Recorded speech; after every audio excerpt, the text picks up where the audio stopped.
Boa noite, estamos aqui na UNA para apresentar a segunda palestra do módulo 2, Análise de São Paulo.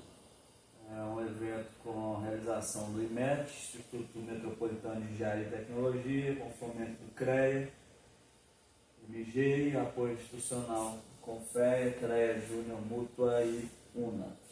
Meu nome é Thiago Jardim, sou arquiteto e economista. Então vamos conversar. O módulo 2, eu já apresentei a análise de Londres, agora a análise de São Paulo. Em seguida vai haver a conversa com o Anthony Lee. A quarta será a dinâmica do mercado imobiliário, a síntese. E a quinta, a cidade digital, plataforma de serviços de estudo do mercado. Então vamos lá, como sempre faço, análise histórica da cidade, do desenvolvimento urbano e econômico, processo de migração, densificação que ocorreu em todas as cidades, evolução do sistema de transporte, das leis do solo, evolução da estrutura urbana, a base econômica e a consolidação do centro urbano como conhecemos hoje. Então, São Paulo é um município extenso, ele tem 1.521 quilômetros quadrados e é um município bem verticalizado, né? Onde a cidade se concentra majoritariamente aqui. E a região metropolitana de São Paulo compõe uma área de 8.000 quilômetros quadrados, a Grande São Paulo, onde tem os Guarulhos, com 320 quilômetros quadrados, Santo André, São Bernardo do Campo, são os municípios mais prósperos, maiores, quer dizer, em termos de população. Então, São Paulo tem um PIB de 320 bilhões por ano de dólares, com a população de 12 milhões de habitantes, dando um PIB per capita de 26.470 dólares. Tá? E isso levando em conta a paridade de poder de compra da moeda, do real para o dólar, de 2,182. Então, em reais seria isso, 26 mil dólares vezes 2,182, que vai dar uns 55 mil reais por ano, dividido por 12, dá 4.500 para um pouco mais de 4.500 reais por mês. A renda per capita da população da cidade de São Paulo. Então, depois temos o município de Guarulhos, com um PIB de 25 bilhões. Eu tinha falado milhões, né? Mas é bilhões. Né? Bilhões. São Bernardo do Campo, 20 bilhões, Santo André 12 bilhões, a Grande São Paulo 522 bilhões. Grande São Paulo tem a mesma população que a Grande Nova York, de 22 milhões, só que produz 3 vezes menos. O PIB lá da Grande Nova York é de 1,5 trilhão, tá? Mais ou menos. O PIB per capita em dólares dá 24 mil, da Grande São Paulo como um todo. Né? Então ali você tem as áreas industriais, né? Que são os municípios mais afastados, né? E áreas também mais residenciais e menos densas também. Então você tem uma região bastante integrada. Por ser um município mais desenvolvido do Brasil. Então aqui, o PIB de São Paulo é 31%, né, 3 vezes menor que o PIB da região metropolitana de Nova York, levando em conta a paridade de poder de compra da moeda. Ou seja, são 3 vezes mais ricos, em média. Então, a história de São Paulo começa com tribos indígenas que habitavam ali, né? Os Guaianás, que eram caçadores-coletores nômades que habitavam a região ali. Eles não habitavam em ocas e tinham o hábito de viver em covas forradas com peles de animais e ramas. Aqui você tem a imagem de 1554. Fundou-se o Colégio Jesuíta de São Paulo de Piratininga, atual pátio do colégio, que é a certificação aqui, com a finalidade de catequizar os índios que ele vivia. Então você vê aqui o padre catequizando as tribos. O povoamento da região do pátio do colégio teve início em 1560. São Paulo foi, por muito tempo, a única vila do interior do Brasil. Permaneceu como uma vila pobre, isolada do centro de gravidade da colônia portuguesa, mantida por lavouras de subsistência durante os 2 séculos seguintes, ou seja, até 1700 e pouco. Esse isolamento de São Paulo se dava principalmente por causa da dificuldade de acesso ao Porto Santos e às rotas que sofriam constantes ataques indígenas.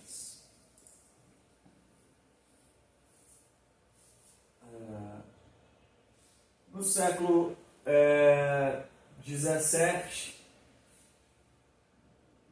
a partir de 1600, homens que trabalhavam na região sudeste com a exploração de minério, escravização de indígenas e captura de escravos fugitivos, que em sua época eram conhecidos como paulistas ou sertanistas, foram os responsáveis pelo início das expedições das bandeiras, que geralmente partiam da cidade de São Paulo, seguindo o curso dos rios, criando trilhas e pontos de apoio, e depois se transformariam em cidades. São Paulo converteu-se no principal centro do movimento bandeirante, especialmente a partir da década de 1660. Essas explorações, que acabaram por ampliar o território da colônia do Estado do Brasil, tinham como principal objetivo encontrar ouro, diamante e a captura de indígenas para a escravidão. Por serem pobres, os paulistas não podiam comprar escravos africanos. Com 9 mil habitantes em 1711, São Paulo torna-se o núcleo principal de radiação das correntes de povoamento que se dirigiam para Minas Gerais e posteriormente para o Mato Grosso e Goiás. Um desses bandeirantes, João Leite da Silva Ortiz, fundou a Fazenda do Cercado, no Curral Del Rey, atual Belo Horizonte. Ali é uma foto do monumento às bandeiras em homenagem aos bandeirantes no Parque do Ibirapuera, em São Paulo. Os primórdios, São Paulo vivia da agricultura de subsistência e da lavoura de cana-de-açúcar, tendo o mercado dos caipiras no centro de comércio entre agricultores locais, agricultores da região. Em 1792, inaugura-se a calçada do Lorena, primeiro caminho pavimentado ligando São Paulo a Santos, fornecendo condições adequadas para o escoamento da produção do interior da capitania, substituída por plantações de café na virada do século XIX, 1800, com a queda dos preços do açúcar no mercado internacional. Após a independência do Brasil em 1822, proclamada por Dom Pedro I, às margens do riacho Ipiranga, São Paulo recebeu o título de cidade imperial. Em 1827, houve a criação de cursos jurídicos no convento de São Francisco, que daria origem à futura Faculdade de Direito do Largo de São Francisco. Isso deu um novo impulso de crescimento à cidade, com fluxo de estudantes e professores, graças ao qual a cidade passa a ser denominada Imperial Cidade e Burgo dos Estudantes de São Paulo de Piratininga. Nessa época, Londres já, com 1,4 milhões de habitantes, como viu na palestra passada, já era a cidade mais populosa do mundo. O café se tornava a principal exportação do estado de São Paulo e a abundância de recursos financeiros propicia a realização de grandes investimentos, a maior parte custeada pela iniciativa privada. A capital, situada em meio à rota, a capital, São Paulo, né, capital da capitania, situada em meio à rota obrigatória para o escoamento da produção do café, assiste ao desenvolvimento de serviços, do comércio e de uma crescente burguesia. Aqui temos a São Paulo em 1821 e aqui temos um monumento do Ipiranga à Independência, no parque onde foi proclamada a independência do Brasil em 1822.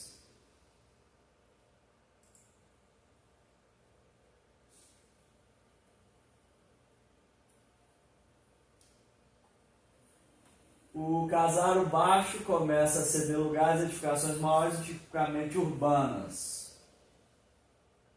Já acontecia há quase um século a Revolução Industrial, né? Só que no Brasil ela chegou um pouco mais tardio, o desenvolvimento industrial demorou um pouco mais, então a cidade começa a urbanizar também um pouco mais tarde. A Revolução Industrial iniciou na Inglaterra em 1760, mas em 1872 São Paulo tinha 30 mil habitantes. E 4% da população do estado de São Paulo, que era de 800 mil, ou seja, 770 mil habitantes no meio rural, ou em pequenas vilas, né? Em São Paulo tinha 30 mil habitantes. 0,3% da população do país, que tinha 10 milhões nessa época. O Brasil tinha 10 milhões de habitantes nessa época. Em 1870, Londres, somente Londres já devia ter uns 3 ou 4 milhões. Então o Brasil tinha 10 milhões de habitantes, Londres já tinha uma população significativa. Então são instalados serviços de abastecimento de água, esgoto, iluminação e gás, e é criado um sistema de transporte com bondes de tração animal em São Paulo, enquanto já tinham inaugurado o metrô em Londres, já tinham as estradas de trem, tudo já estava, a cidade já estava crescendo, industrializando, enriquecendo, como nós vimos na outra palestra.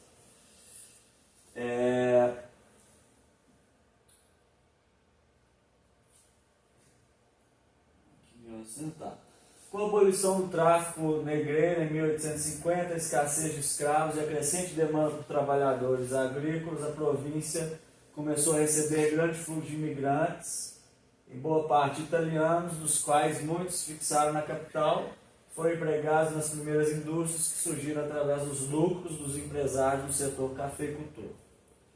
O Brasil se tornava o maior produtor de café do mundo e 60% a 70% da produção ocorria no estado de São Paulo.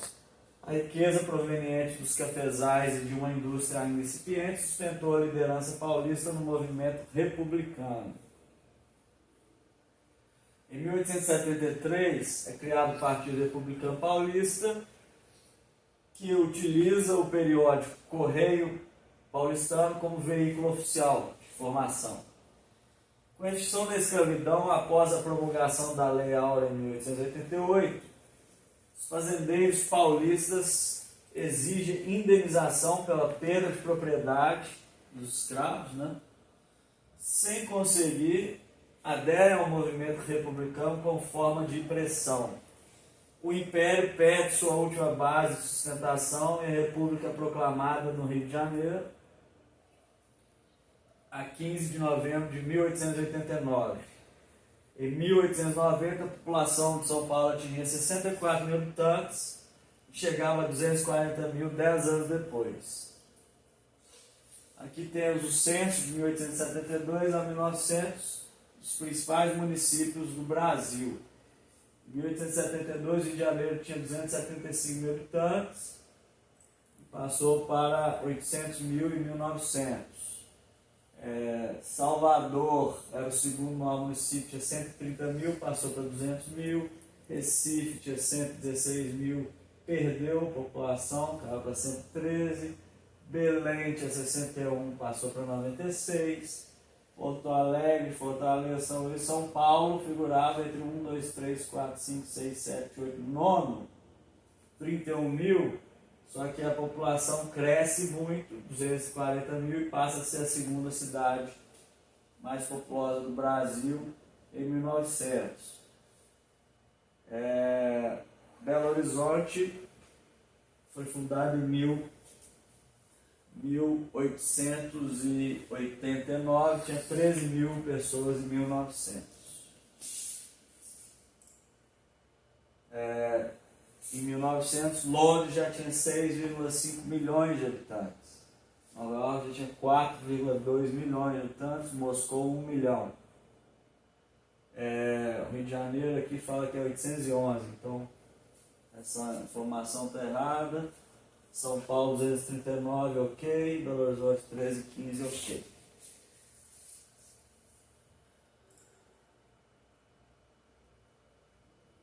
Temos um mapa de São Paulo de 1890.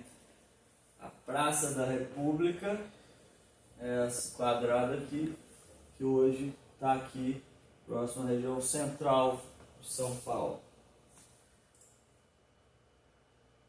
Então, agora no Brasil República, né, durante a República Velha, que foi a primeira fase, entre 1889 e 1930, a importância de São Paulo na expansão cafeeira do gado em Minas Gerais fez surgir a conhecida política do café com leite, quando paulistas e mineiros se revezavam na presidência da República. O auge do período do café é representado pela construção da segunda estação da Luz, vista nessa imagem, no fim do século XIX, e pela Avenida Paulista em 1900. Nessa imagem aqui, que você vê uma avenida jardinada com as mansões, né, as casas bonitas, onde se construíram muitas mansões. O Vale do Rio Anhangabaú, é jardinado com o projeto sanitarista de Joseph Antoine, e a região situada à sua margem esquerda passa a ser conhecida como Centro Novo. A sede do governo paulista é transferida no início do século XX, do pátio do colégio para Campos Elíseos. Aqui está Jardins de Anhangabaú, em 1927, com as construções neoclássicas e uma ponte. Em 1920, 35% dos 680 mil habitantes, né, um crescimento já exponencial de São Paulo. Em 1900 tinha 230 mil, 240 mil, 20 anos depois 680 mil, né, que mostra essa grande migração, tanto rural quanto estrangeira para a cidade. 35% era estrangeiro. São Paulo passou de centro regional a metrópole nacional, se industrializando e chegando a 1 milhão de habitantes em 1928, ou seja, 28 anos depois, acrescentou 800 mil pessoas, né? Em 3 décadas, ela acrescentou 800 mil pessoas. Em 1929, constrói-se o edifício Martinelli, primeiro arranha-céu de São Paulo, que é esse edifício aqui. Que na verdade hoje não é considerado um arranha-céu, ele é um edifício alto e bem bacana, né? Um pouco da história desse edifício. Em 1889, um imigrante italiano desembarcava no Porto do Rio de Janeiro. Seu objetivo era o mesmo de tantos outros que chegavam à América: prosperar. Esse imigrante, chamado Giuseppe Martinelli, foi excepcionalmente bem sucedido e em pouco mais de 2 décadas havia construído um respeitável patrimônio. Desejoso por deixar um legado mais permanente de seu trabalho, além de sua importante empresa de navegação em Santos, o comendador Martinelli decide erguer na cidade de São Paulo o mais alto arranha-céu da América Latina, o edifício Martinelli. Foi que data? Estava ali, né? 1930 e 1929. Em 1931, Nova York construiu o Empire State Building com 400 metros de altura. Esse edifício deve ter uns 100 metros de altura. A obra prometia uma enorme polêmica.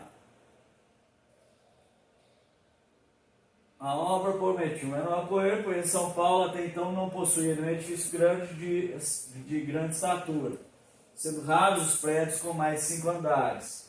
Planejado para alcançar a barreira dos 100 metros de altura, em uma estrutura não apenas alta, como significativamente larga, o edifício Martinelli marcaria uma transição para a era dos arranha-céus, na verdade, dos edifícios altos. Aqui no Brasil, arranha-céus apenas em Balneário Camboriú. Esse texto foi tirado do site do edifício Martinelli, onde eles descrevem a história. Na época, com certeza, era um arranha-céu. Então, a mancha área urbanizada entre 1915 e 1929. Entre 1915, nessa região, em 1929 começou a se espalhar e já surgiam os Fords, os veículos automotores, os Fords T e os ônibus, né? Então aqui temos a Avenida Paulista em 1920 com os carros. Aqui temos a Praça da Sé em 1911, onde você vê o bonde, o ônibus, os carros estacionados. Então a cidade se desenha com vias para o transporte de veículo, para o fluxo do veículo do automóvel. Crise de 29, como afetou a exportação de café, né? E causou a Revolução de 30. A crise de 29 resultou em fortes turbulências nas relações econômicas internacionais e desencadeou mudanças nas estruturas produtivas de países agroexportadores como o Brasil. A depressão de 29 no Brasil resultou na mudança de um modelo econômico aberto voltado para a exportação de café para um modelo fechado, orientado pelo Estado, para estabelecer uma dinâmica econômica industrializante e endógena, autossuficiente, né? Sem depender do mercado externo, com o plano de substituição de importações, ou seja, parar de importar e produzir localmente o que a gente precisa, tornando-se autossuficiente. O governo centraliza todas as operações de câmbio de moeda, tendo o setor agrícola como gerador de divisas para importações de insumos essenciais à industrialização. Ou seja, importava somente o que era essencial para a industrialização. A indústria despontou e com a chegada da indústria automobilística em São Paulo, carro-chefe da economia nacional, a partir da década de 1950, o Estado paulista se transformou no maior parque industrial do país.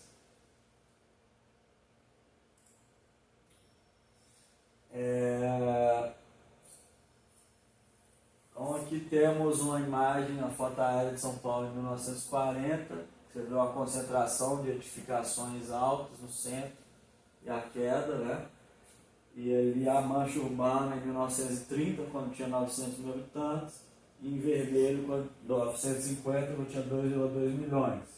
Então, a partir dos anos 20, São Paulo passa a viver problemas urbanos comuns aos centros urbanos em expansão, com congestionamento, dificuldade de estacionamento, inundações dos rios, né, principalmente do Tietê, loteamentos irregulares e desordem urbanística.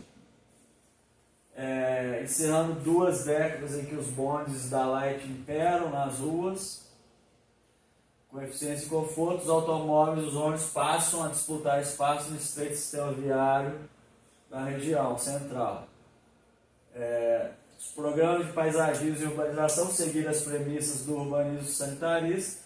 Cidades se desenvolviam de forma monocêntrica, mas tal modelo exigia meio de transporte que comportasse elevadas densidades no centro. Transporte em massa, que não é o caso do veículo automotor, né?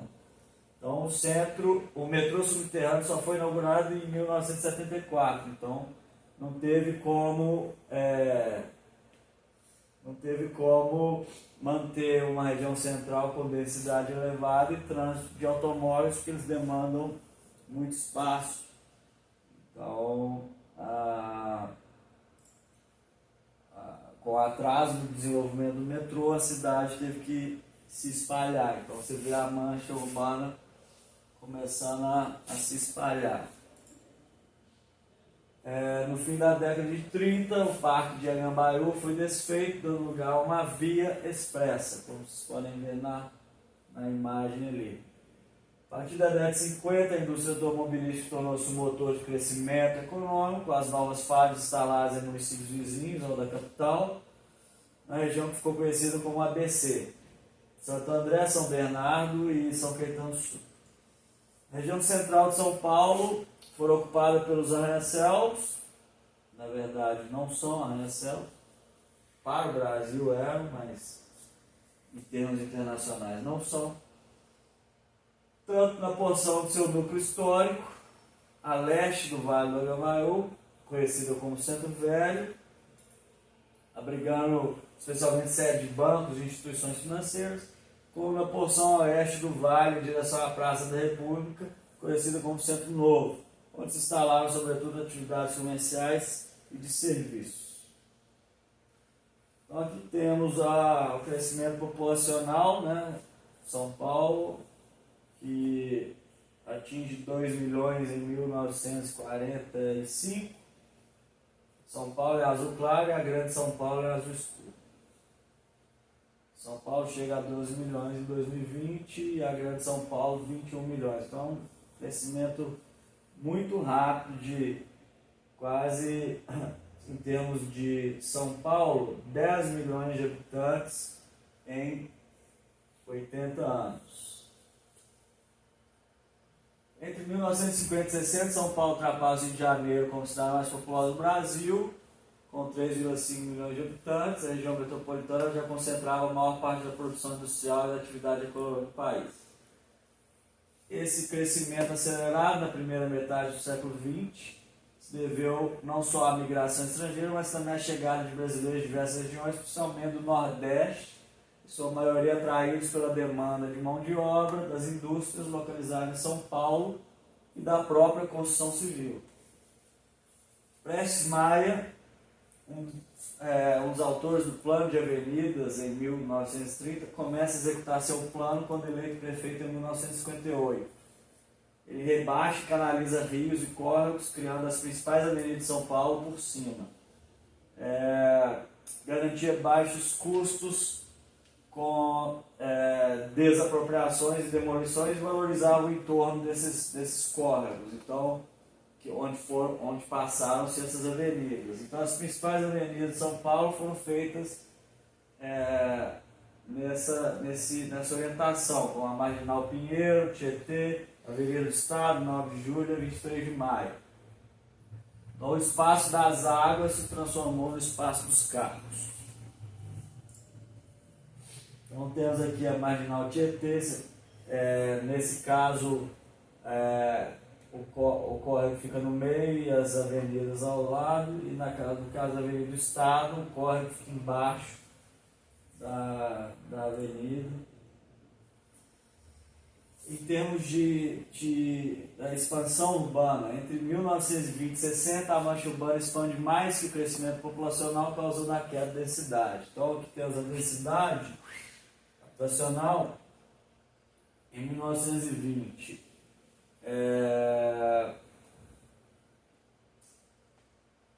Aqui está sem a legenda. Não, é porque são dois eixos. O eixo de densidade é a curva preta e no eixo de azul é a população. Tá? A população de São Paulo cresce, beleza. Só que a densidade cai porque a população vai ocupando as áreas do município que não eram ocupadas. Então ela cai de 14 mil, vai caindo até 1960. Depois a densidade volta a subir e atinge 12 mil. no ano de 2000. E aqui a população cresce conforme esse eixo. Então, em 1950, a densidade da área ocupada era de 600 mil, o município é isso tudo, mas a área ocupada é só essa mancha, né? A mancha de 1950 é a laranja, a mancha de 1960 é a expansão urbana que ocorre da área ocupada. Então, a densidade que era de 6.800, em 50 cai a densidade da área ocupada, porque houve uma migração da população, né? E a densidade passa a ser 5.360.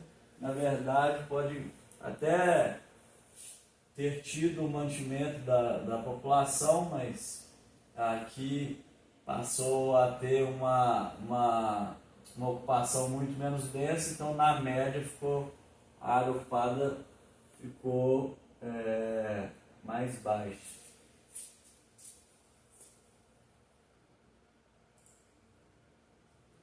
Em 1960, a densidade da área ocupada era de 5.000, mas vocês podem ver que nessa faixa vermelha, né, entre 1960 e 1970, a população continua crescendo, só que a mancha urbana parou de expandir, então a densidade aumentou de 5.300 para 7.600, ou seja, a cidade ocupou melhor o espaço ou verticalizou, sinônimo de ocupar melhor o espaço. E a população saiu de 3,8 milhões para 6 milhões, sem haver uma expansão horizontal. Então, provavelmente houve uma melhor ocupação e uma expansão vertical nessa época.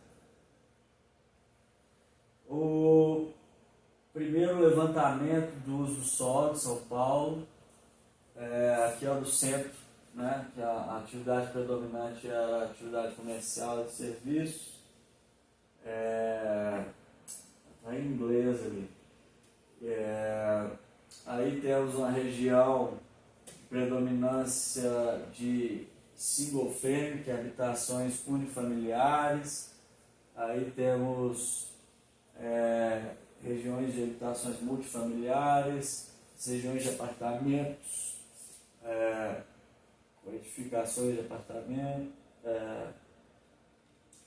institucional em verde, industrial em bonina, né? Esse mapa não dá para muito, é um mapa meio antigo, mas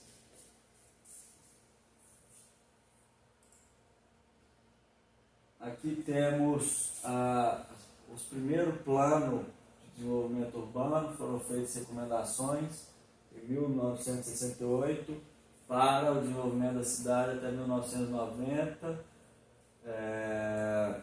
onde eles planejavam altas densidades, concentrações de serviços no entorno das estações do metrô e ao longo dos eixos das linhas metroviárias, né?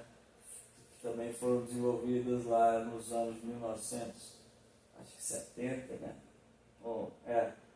Bom, aqui temos uma área de densidade, de uso misto, e aqui temos os eixos com permissões de altas densidades. Aqui temos as áreas industriais, né, passando nos eixos também, por causa de logística. Então, também foi feita uma orientação quase policêntrica, com o centro principal de atividade e centros subregionais de atividade comercial e de serviços, né? E centros secundários, que são as bolinhas vermelhas. Então, já se planejava algo como uma multicentralidade para São Paulo.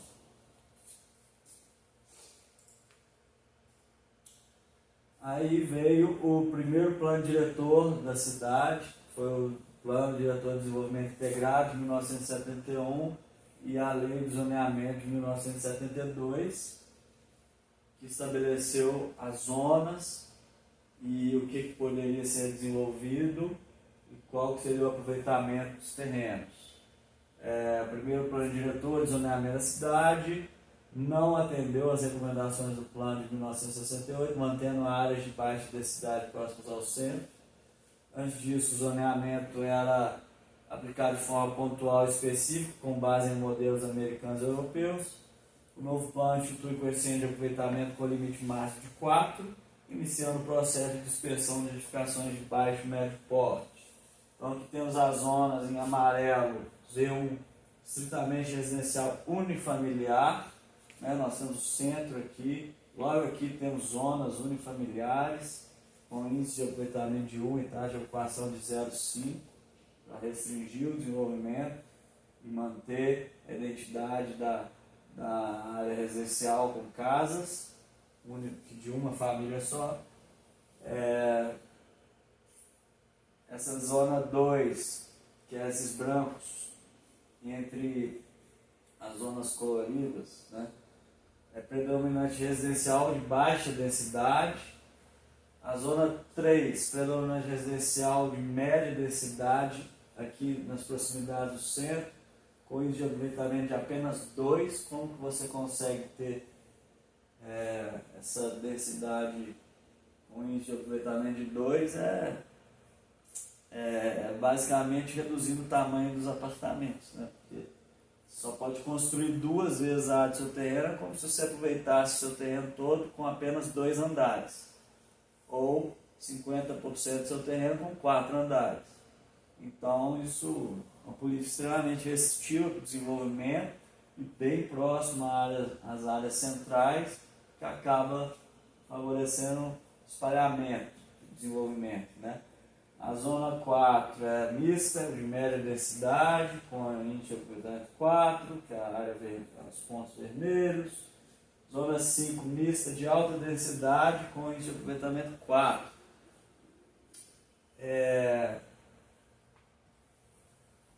Então, alta densidade, eu também não entendo o que eles estavam pensando, não tinham... O que eles tinham na cabeça para achar que isso aqui causaria uma alta densidade.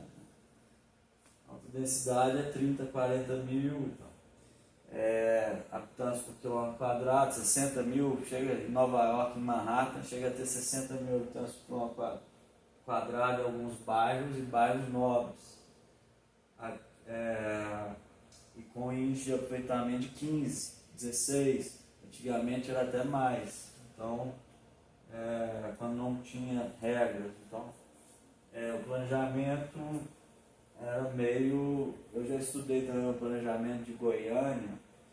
Eles previam uma densidade muito mais alta e estabeleciam um índice de aproveitamento muito baixo e não atingiram nem 1/5 da densidade que eles planejaram. Então, a zona rosa predominante industrial. Então, esse era o primeiro zoneamento e a lei de uso do solo anexada.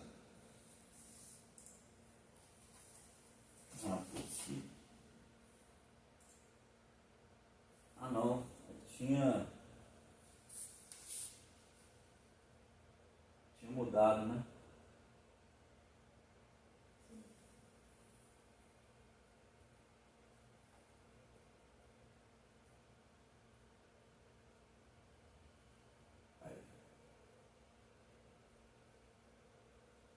Então, a densidade de 1970 para 80 aumenta no município como um todo, porque a população continuou crescendo. Ela saiu de 6 milhões e bateu em 8 milhões e meio. E a mancha urbana não conseguia, 6 milhões a 8 milhões e meio, e a mancha urbana não expandia mais, a área ocupada não expandia mais. Entre 1980 e 1990 também há uma elevação da densidade de 11.600 habitantes por quilômetro quadrado, porque conteve-se a expansão da cidade como um todo, né? Aqui na área central, com índice de aproveitamento baixo, provavelmente as densidades foram surgindo nas áreas mais afastadas, com o aumento da população.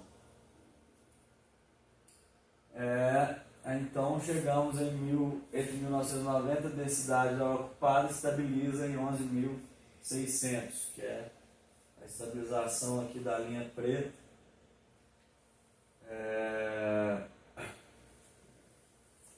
E há um início de ocupações dessas áreas mais afastadas, que é isso aí. Então a população, essa densidade é a densidade da área ocupada, não é a densidade do município, da área do município, a densidade da área urbanizada. Passou.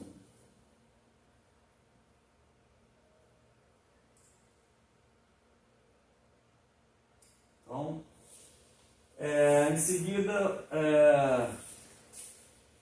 teve o plano de 2002. Não, teve o plano de diretor de 1988, implementado por Jânio Quadros, quando prefeito, manteve os coeficientes de aproveitamento e zoneamento do plano de 72. Aí veio o plano de 2002, estabelece a distinção entre coeficiente de aproveitamento básico do máximo, institui o outorga onerosa do direito de construção, que é o que conhecemos hoje, né? Que veio logo após o Estatuto da Cidade de 2001. A Prefeitura poderá outorgar onerosamente o exercício do direito de construir mediante contrapartida financeira a ser prestada pelo beneficiário, conforme as disposições do artigo 28, 29, 30 e 31 da Lei Federal 10.257, de 10 de julho de 2001, Estatuto da Cidade, e de acordo com os critérios e procedimentos definidos nesta lei. Então, o maior coeficiente de aproveitamento no plano de 2002, que é o básico, né, o coeficiente de direito do proprietário de construir, passa a ser 2.0, maior, mas a Prefeitura deixa ser construir até o coeficiente de aproveitamento máximo de 4, se feita a contrapartida financeira para adquirir esse potencial construtivo, que é a outorga onerosa do direito de construção. Isso foi feito em São Paulo já em 2002. E aqui é o zoneamento da cidade de acordo com o plano.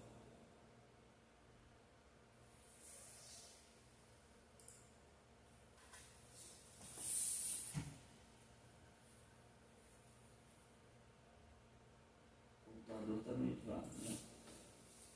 Passou? Não. Passou. Deixa eu ver se está com energia. Não, vamos lá.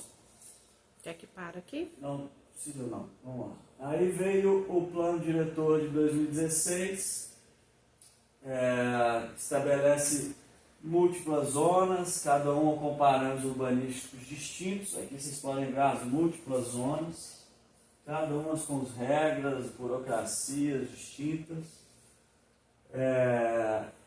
e visando descentralizar a ocupação do solo, diminuir a desigualdade econômica, capturar a mais-valia do valor da terra, oriunda da permissão de construção acima do coeficiente unitário, ou seja, mais-valia é um termo marxista que se refere ao lucro, que eles acreditam que vem da permissão de construção acima do coeficiente de aproveitamento unitário, que é o que? O terreno, eles chamam de solo criado, lucro através do solo criado. O terreno é um terreno, certo? Se você tem um coeficiente unitário, você só pode construir uma área edificada equivalente à área do terreno. Então, acima disso, você está criando solo. Você tem a área do terreno, se você construir acima de um, você está criando solo, é um termo que eles criaram, e de fato a terra se valoriza quando você pode construir mais nela, você pode aproveitar mais, você pode, a produtividade da terra aumenta, então de fato ela valoriza.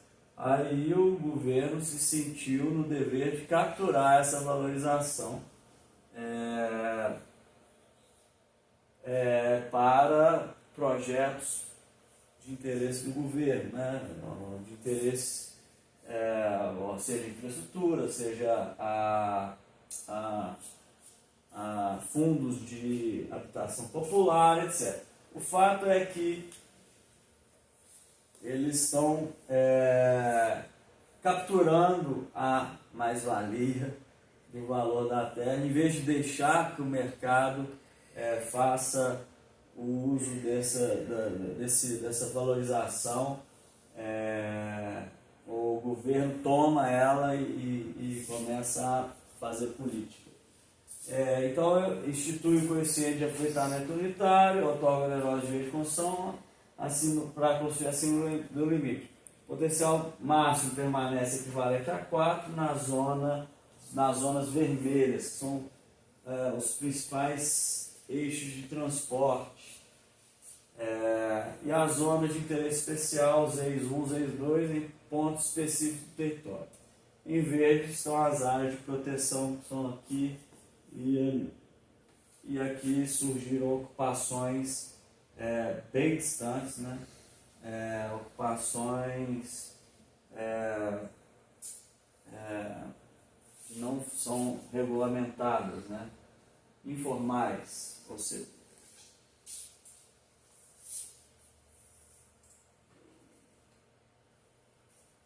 então aqui os instrumentos que o plano criou, coeficiente de aproveitamento, taxa de ocupação, dimensões mínimas e máximas de lote, cota parte, gabarito, recuo de frente, lado, uso do edifício, qualificação ambiental, parâmetros de incomodidade, várias questões que são vários parâmetros embutidos no zoneamento, na lei de uso do solo. Então, o coeficiente de aproveitamento é a cota parte de terreno, são feitos para controlar a densidade construtiva em relação aos serviços públicos, a infraestrutura urbana existente e planejado, gabarito de altura máxima, recuos laterais, frontais e taxa de ocupação de acordo com o plano para controlar a volumetria das edificações no lote, na quadra, evitar interferências negativas na paisagem urbana, cota ambiental e taxa de permeabilidade mínima, promover a qualificação ambiental, melhoria da retenção e filtração da água nos lotes, melhoria do microclima e ampliação da vegetação. Classificação de uso, definir categorias de atividades para estabelecer os usos permitidos em cada zona.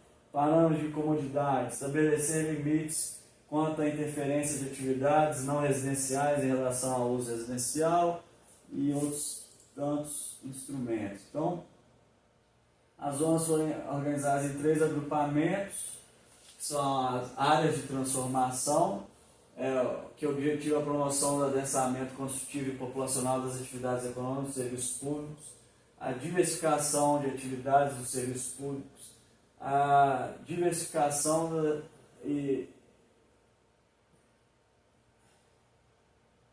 e a qualificação paisagística dos espaços públicos de forma a adequar o uso do solo à oferta de transporte público coletivo.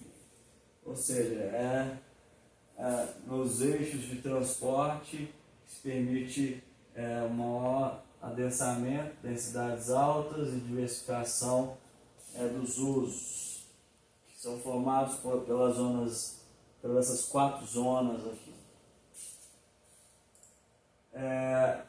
Áreas de qualificação buscam a manutenção dos usos não residenciais existentes, fomento das atividades produtivas, diversificação de uso ou adensamento populacional moderado, a depender das diferentes localidades que constituem esses territórios.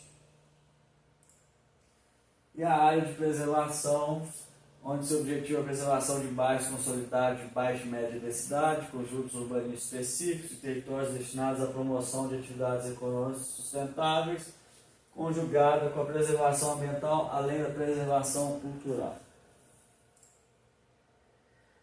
Então, aqui há algumas das zonas, né, de transformação, qualificação e muito mais.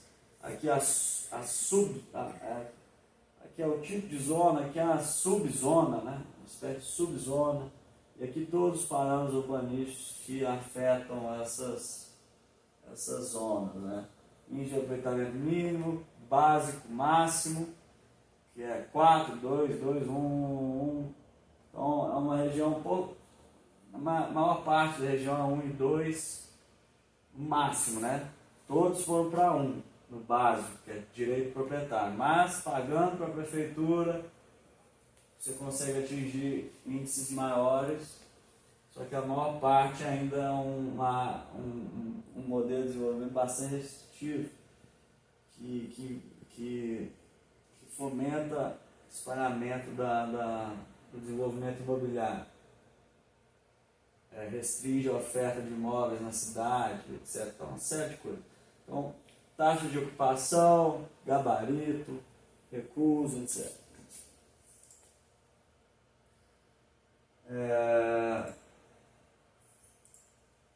Então, a cidade, o sistema de metrô de São Paulo é bem fraco comparado com os de cidades internacionais de mesmo tamanho. Ou seja, a cidade é predominantemente orientada para o transporte de carros e bem espalhada, porque os carros demandam densidades menores, né, para fluir, a não ser que você tenha uma infraestrutura até mesmo a Atlanta, que tem uma infraestrutura de carros melhor, tem densidades menores. Então, os problemas de trânsito de São Paulo são devidos à quantidade de carro e o tamanho das vias. Então, a linha de metrô é essa. Linha de trem, superfície, né? Integrando com a linha de metrô. Então, São Paulo tem eixos logísticos, que vocês podem ver, que são manchas mais brancas, né? Que são galpões industriais até o aeroporto lá. E esses eixos de logísticos, eles estão nas avenidas, nas principais avenidas, né? Nas vias expressas. Então, esses galpões ocupam as margens dessas vias, que comportam o trânsito de caminhão, etc. Região de edifícios de médio e alto porte, com serviços, comércio e habitações multifamiliares, ocupa essa área central, e o Centro Velho está bem ali no meio. Avenida Paulista, que é um novo centro de edifícios comerciais e tudo, está ali. E a Avenida Faria Lima, que é o centro financeiro de São Paulo, já foi deslocado do centro original, porque não se permite construir com um elevado potencial construtivo aqui. Então o centro envelheceu, migrou para a Avenida Paulista, depois migrou para a Avenida Faria Lima, onde estão os edifícios mais novos, e o Centro Velho depreciou, né? Então a região mais valorizada de São Paulo hoje é essa, em detrimento do centro antigo. O processo que aconteceu nas cidades brasileiras de forma geral. Área residencial unifamiliar e multifamiliar nesse lugar. Aeroporto de Congonhas aqui, o de Guarulhos é lá, né? Aqui é a USP, nessa área aqui, o Parque Ibirapuera está aqui. Paraisópolis é a maior favela de São Paulo, fica ali. Então, a consequência política e econômica, você tem a dispersão do desenvolvimento, o centro antigo, o centro da Avenida Paulista, que é a década de 80, e agora o centro contemporâneo, que é a Faria Lima. Então você tem uma desintegração em 3 centros. Você tem o centro antigo, Avenida Paulista, e a Vila Olímpia, onde está a Avenida Faria Lima. No meio desse mar de edifícios multifamiliares, preservou-se uma área residencial unifamiliar, perto do Parque Ibirapuera, né? O centro está ali, sim, o centro velho. E você vê que contornou-se edifícios multifamiliares num bairro de unifamiliar, ou seja, você restringe o melhor aproveitamento do solo, a ocupação de muitas famílias, a poucos privilegiados que estão ali próximo do centro e tudo mais. Isso, na minha opinião, atrapalha um pouco a cidade. Então você tem Jardins, né? Bairro Jardins. A favela de Paraisópolis, como eu disse, fica também no meio de um bairro unifamiliar e multifamiliar também, de classe A, alta, que demonstra bastante uma desigualdade, a desigualdade é aparente. Então aqui tem o São Paulo como um todo, o município, né? E a área urbanizada. São Paulo, o Centro Velho, a Paulista e a Faria Lima. Aí temos Paraisópolis com 100 mil habitantes. Na verdade, Heliópolis, que é a favela mais populosa, com 200 mil habitantes. Todos esses pontos são favelas, lugares informais.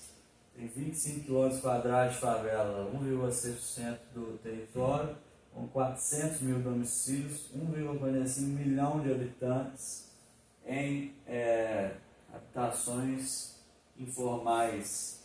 12,8% da população, que é uma taxa normal para um país em desenvolvimento. Já é até um pouco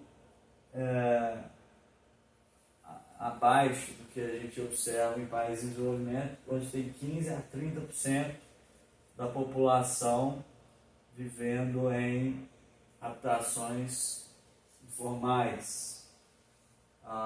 Então, no Brasil, a média deve ser isso, porque em São Paulo é 12, mas em Fortaleza é 40, 30. Então, é algo que a densidade dessas favelas, densidade média de 58 mil habitantes por quilômetro quadrado. Ou seja, são áreas bem densas. E aqui está o mapa da densidade residencial. Você vê que ela é bem espalhada pelo território, ao contrário dos outros municípios, que a gente vê que a densidade ela é mais próxima do centro e ela cai à medida que se espalha. Então, aqui a densidade ela é bem espalhada. Chegando o vermelho aqui até 40, até 60 mil, né? 60 mil, aqui é entre 30 e 40, laranja entre 20 e 30. O verde é até 2.000, verde claro é até 5.000, entre 2.500 e 5.000. Chegando para o amarelo aqui, então é entre 5.000 e 10.000, região amarela. Na média, São Paulo tem 12 mil habitantes por quilômetro quadrado. Então, isso foi extraído do que orienta os planos diretores da prefeitura, foi essa visão de que o centro expandido tem 20% dos moradores, mas 68% dos empregos. A Zona Sul tem 26% dos moradores, mas só tem 10% dos empregos. A Zona Leste tem 32% dos moradores, mas só 9,8% dos empregos. E a Zona Norte tem 19% dos moradores, mas só 11,8%. Então, eles querem descentralizar a cidade para ter empregos aqui, moradores aqui e tal. Mas eles esquecem que, às vezes, o morador mora aqui, mas o emprego dele é aqui, né? Porque eles analisam só o município e não a região metropolitana como um todo. Então, essa análise aqui tem que ser feita com relação ao região metropolitana como um todo, né? Então, não há empregos nos municípios vizinhos, a pessoa não pode morar aqui, trabalhar aqui, então esse percentual aqui certamente muda quando você analisa o centro urbano como um todo. E aqui está a densidade populacional da região metropolitana como um todo. Ela é bem dispersa. Aqui está a curva de densidade. Você tem no centro chega a 22 mil habitantes por quilômetro quadrado, aí cai até o quilômetro 5, onde a média passa para 10 mil, depois sobe e fica uma densidade dispersa. A curva não serve para quase nada, porque os dados não são muito... a média é representada pela curva, mas os dados variam muito com relação à média. Então, por isso que o R2 é baixo, o máximo é 1, aqui é 0,38, e o gradiente também é baixo. Então, a densidade ela é muito espalhada do quilômetro 10 até o quilômetro 30, numa média de 12 mil habitantes por quilômetro quadrado. E aí aqui, a partir do quilômetro 30, ela cai. Então, esses são os efeitos da política urbana, né? É uma restrição ao aproveitamento do solo baixa, uma densidade moderada e transporte de veículos automotores causando congestionamento. Atlanta, a densidade é 2.000, é uma cidade voltada para o carro, a densidade é 2.000, permanece 2.000 ao longo do centro urbano.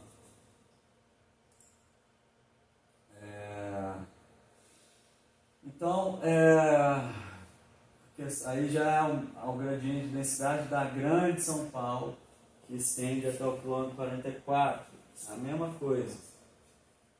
Né? Quando incorpora os municípios vizinhos, a curva não muda muito, a densidade não muda muito,